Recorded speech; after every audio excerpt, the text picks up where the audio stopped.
Hello dear student. तो आज हम स्टार्ट करने वाले हैं क्लास 10 का चैप्टर 5 जिसका नाम है लाइफ प्रोसेस। जैसा कि हम नाम से भी देख सकते हैं कि लाइफ प्रोसेस में हमें स्टडी किसके बारे में पढ़ना है। तो हमारी लाइफ के कुछ प्रोसेसेस हैं जो हमारी लाइफ को मेंटेन करने के लिए, सस्टेन करने के लिए ज़रूरी है, जिनको हमें स्टडी करना होता है। तो लाइफ प्रोसेस में हम किन किन प्रोसेस के बारे में बात करने वाले हैं, जैसे कि nutrition, respiration, circulation and excretion. तो ये लाइफ के कुछ ऐसे प्रोसेस हैं जो हमारी लाइफ को मेंटेन करने के लिए ज़रूरी हैं और जिनको हम स्टडी करने वाले हैं। सबसे पहले अगर हम बात करें न्यूट्रिशन की, तो न्यूट्रिशन होता क्या है। सिर्फ फूड लेना ही न्यूट्रिशन नहीं कहलाता। उस फूड से मिलने वाली एनर्जी को अपने डेली फंक्शन के लिए यूज़ करना, अपनी लाइफ को मेंटेन करने के लिए यूज़ करना ही हमारा न्यूट्रिशन कहलाता है। ठीक है, न्यूट्रिशन में हम क्या करते हैं, फूड को इनटेक करते हैं, ठीक है, उसका डाइजेशन करते हैं, उसको एसिमिलेट करते हैं अपनी पूरी बॉडी में, एसिमिलेशन उसका होता है। उसके बाद उससे मिलने वाली एनर्जी को हम यूज़ करते हैं अपनी डेली फंक्शंस के लिए। ठीक है, तो न्यूट्रिशन एक ही टाइप का नहीं होता, डिफरेंट टाइप के न्यूट्रिशन है। मान लीजिए कह लीजिए 2 टाइप के न्यूट्रिशन होते हैं, जैसे कि ऑटोट्रॉफिक न्यूट्रिशन और दूसरा हेट्रोट्रॉफिक न्यूट्रिशन। ऑटोट्रॉफिक, जब हम ऑटोट्रॉफिक न्यूट्रिशन की बात करें तो देख लीजिए, ऑटोट्रॉफिक मतलब ऑटो मतलब बाई सेल और ट्रॉफिक मतलब फूड। जो ऑर्गेनिज्म अपना फूड खुद से सिंथेसाइज कर सकते हैं, हम उनको ऑटोट्रॉफिक न्यूट्रिशन की कैटेगरी में रखते हैं। ऑटोट्रॉफिक न्यूट्रिशन भी 2 टाइप के होंगे, फोटोसिंथेसिस जिसमें हम फोटोसिंथेसिस के बारे में पढ़ते हैं, या फोटो ऑटोट्रॉफ जिनको बोलते हैं।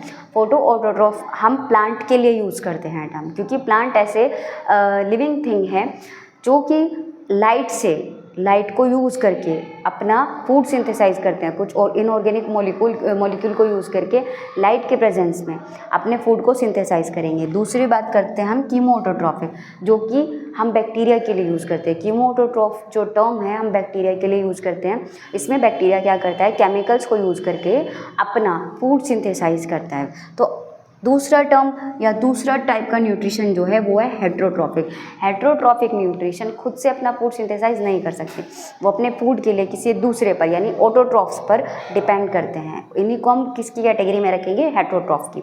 तो हेट्रोट्रॉफ 3 टाइप से होते हैं, जैसे कि होलोजोइक, जिसमें कम्प्लीटली फूड का इनटेक यानी इंजेक्शन, ठीक है ना, अब्जॉर्प्शन सब कुछ बॉडी के अंदर ही होना है। वो फूड का जो डाइजेशन होगा, अब्जॉर्प्शन होगा, फूड बॉडी के अंदर ही होगा। सेप्रोफाइटिक और तीसरा होगा पैरासाइटिक। सेप्रोफाइटिक और पैरासाइटिक जो होंगे थोड़े थोड़े सिमिलर हैं, क्योंकि इसमें ऑर्गेनिज्म क्या करेंगे, डाइजेस्टेड फूड को यानी पार्शली डाइजेस्टेड फूड जो रहेगा उसको क्या करेंगे, टेक करेंगे, होस्ट पर डिपेंड करेंगे। तो बात कर लेते हैं अब फोटोसिंथेसिस के बारे में। फोटोसिंथेसिस हम किस में पढ़ते हैं, तो फोटोसिंथेसिस हम पढ़ते हैं प्लांट में। फोटो मतलब लाइट, सिंथेसिस मतलब फूड। जब लाइट के प्रेजेंस में प्लांट अपने फूड को सिंथेसाइज करेंगे, हम उसको फोटोसिंथेसिस कहेंगे। फोटोसिंथेसिस में कुछ और मॉलिक्यूल्स की ज़रूरत रहेगी, जैसे कि सनलाइट, तो हमने पहले ही बात कर लिया है सनलाइट, ठीक है।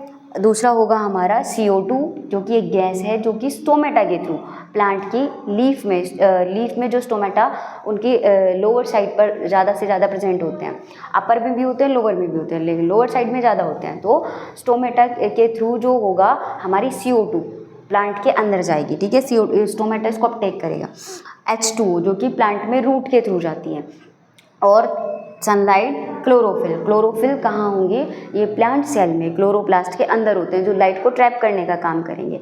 इसी लाइट को यूज़ करके यानी सनलाइट की हेल्प से वाटर को स्प्लिट करने के बाद जो हाइड्रोजन और ऑक्सीजन स्प्लिट हुआ है, वही हाइड्रोजन यूज़ कर लिया जाता है कार्बन डाइऑक्साइड को रिड्यूस करने के लिए, किसकी फॉर्म में, ग्लूकोज की फॉर्म में। और इसी ग्लूकोज से क्या होगा, प्लांट अपना फूड सिंथेसाइज करेगा। और यहाँ O2 का क्या होता है, O2 यहाँ पर इवॉल्व हुई, यानी कि प्लांट जो हम बात करते हैं कि प्लांट ऑक्सीजन देते हैं, वही ऑक्सीजन जो है प्लांट H2O को स्प्लिट करने के बाद हाइड्रोजन यूज़ कर लेंगे, जो अपना CO2 है उसको रिड्यूस करने के लिए, और ऑक्सीजन को स्प्लिट करते हैं और इसको रिलीज़ करवा देते हैं, ठीक है, ऑक्सीजन की फॉर्म में। सेप्रोफाइटिक न्यूट्रिशन की बात करें तो यहाँ feed on dead and decaying organic matter. Organism क्या करता है, जो सेप्रोफाइटिक न्यूट्रिशन लेते हैं वो क्या करते हैं, dead and decaying organic matter से अपना फूड लेंगे, यानी कि वो पहले से ही ऑक्सीडाइज फूड है, पहले से ही डाइजेस्टेड फूड है, ठीक है, पार्शली डाइजेस्टेड है। अब ऑर्गेनिज्म क्या करेगा, उसको अपटेक करेगा और उसको अपनी बॉडी में अपने फंक्शंस के लिए क्या करेगा, वो उनको एसिमिलेट कर लेगा। ऑलरेडी ये डाइजेस्टेड है, बस उसको अब्जॉर्ब करना है, ठीक है, पार्शियली डाइजेस्ट तो है ही। पैरासाइटिक न्यूट्रिशन में क्या होगा, यहाँ इन्होंने क्या किया था, डेड एंड डिकेइंग मैटर से, ऑर्गेनिक मैटर से अपना फूड लिया था, लेकिन ज़रूरी नहीं है, ज़रूरी क्या मतलब है ही नहीं। पैरासाइटिक न्यूट्रिशन क्या करेगा, पैरासाइटिक न्यूट्रिशन में ऑर्गेनिज्म क्या करेंगे, होस्ट की बॉडी के अंदर या उसकी बॉडी पर डिपेंड रहेंगे और उसको क्या करेंगे, उससे अपना फूड लेंगे, डाइजेस्टेड फूड लेंगे। जैसे कि हम ह्यूमन लाउस के बारे में बात कर लें, जो ह्यूमन लाउस होते हैं, ह्यूमन्स के सर में मिलती हैं जुएँ, ठीक है, वो क्या करते हैं, ऑलरेडी डाइजेस्टेड जो यानी कि ब्लड में जो न्यूट्रिएंट्स हैं उनको क्या करेंगे, ब्लड को सक करने का काम करेंगे। ऑलरेडी न्यूट्रिएंट्स क्या हैं, डाइजेस्टेड हैं, अब्जॉर्ब हैं फूड के अंदर, सॉरी ब्लड के अंदर, उन्हीं को क्या कर ले रहे हैं, अब्जॉर्ब कर ले रहे हैं। कौन, अपने पैरासाइटिक जो भी और माइक्रो ऑर्गेनिज्म है हमने या ऑर्गेनिज्म है, जैसे हमने ह्यूमन लाउस के बारे में बात करी थी, ऐसे ही लीच होगा।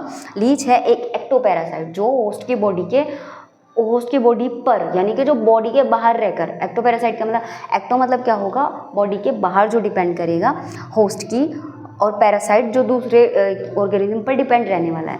लीच क्या करता है, एक्टोपैरासाइट है जो बॉडी के बाहर रहकर अपना फूड लेगा, ठीक है, यानी उसको ब्लड सक करने का काम करेगा। और एस्कैरिस क्या करता है, ह्यूमन के इंटेस्टाइन में मिलेगा, जो कि एंडोपैरासाइट जिसको बोलते हैं, वो ह्यूमन के एंडोपैरासाइट यानी इंटेस्टाइन में फूड जो अब्जॉर्ब है उसको वहाँ से अब्जॉर्ब कर लेगा। जो फूड ऑलरेडी डाइजेस्टेड था उसका अब्जॉर्प्शन कर रहा है, यानी कि इसको ज़्यादा मेहनत नहीं करनी पड़ रही है। पैरासाइटिक और सेप्रोफाइटिक इस टर्म में थोड़े सिमिलर हैं, बट डिफरेंट कहाँ होगा कि सेप्रोफाइटिक क्या करेगा, already dead and decaying matter से अपना फूड लेगा, वो भी पार्शली डाइजेस्टेड है। और जो पैरासाइटिक न्यूट्रिशन है वो भी अपने होस्ट को हार्म कर सकते हैं, उनको बीमारी फैला सकते हैं, ठीक है, कभी कभी डेथ के लिए भी रिस्पॉन्सिबल होते हैं। बट ये ज़रूरी नहीं है कि ये डेड और डिकेइंग मैटर से अपना फूड ले, ये जो लाइफ फॉर्म में है, ठीक है, जो जिंदा है ऑर्गेनिज्म, उससे अपना फूड लेगा, बाद में उसको डिजीज़ भी कॉज कर सकता है, हो सकता है उसकी डेथ भी हो जाए। होलोजोइक न्यूट्रिशन में क्या होगा, होलोजोइक न्यूट्रिशन में कंप्लीटली फूड का डाइजेशन भी, एब्जॉर्प्शन भी ऑर्गेनिज्म अपनी बॉडी के अंदर कर रहा है, यानी कि ऑर्गेनिज्म टेक फूड डायरेक्टली, यानी कि फूड डायरेक्टली लेगा एंड देन डाइजेस्ट इसको अपनी बॉडी के अंदर ही, जैसे इन दोनों में हो रहा था, ऑलरेडी जो डाइजेस्टेड फूड था उसको अब्जॉर्ब किया जा रहा था, बट यहाँ क्या होगा, फूड को डाइजेस्ट भी बॉडी के अंदर होना है और उसका अब्जॉर्प्शन भी बॉडी के अंदर ही होना है, ठीक है। जैसे कि हम अमीबा जो यूनिसेल्युलर का एग्जांपल है उसमें देखते हैं, अमीबा भी होलोजोइक न्यूट्रिशन करेगा और ह्यूमन्स है वो भी होलोजोइक न्यूट्रिशन करते हैं। होलो मतलब होल फूड का डाइजेशन जो होगा और अब्जॉर्प्शन जो होगा वो बॉडी के अंदर होगा। Thank you.